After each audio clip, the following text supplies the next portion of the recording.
come here to give a presentation at Davis Suzuki School about climate change and its impact on biodiversity. And I'm trying to focus on this local area, the extreme southwest of Ontario, and alert people to the magnitude of climate change that is occurring not in hundreds of years, in the coming decades, just in the period of time when we're still alive.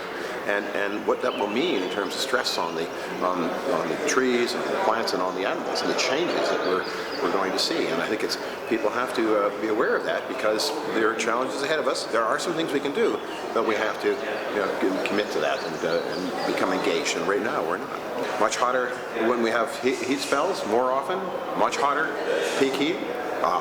Warmer nights as well.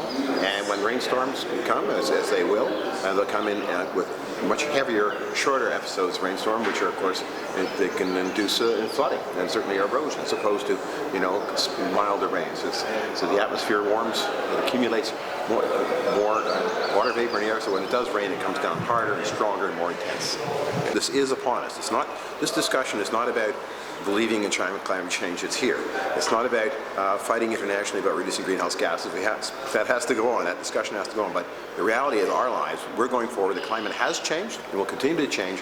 So we have to readjust the way we live and the way we do things, from everything from deciding what plants we're growing and how we want to see our forests, all the way to the height of our bridges and the size of the culverts under the roads. We have to adapt our way of life in recognition that the climate that we become used to has changed and continues to change.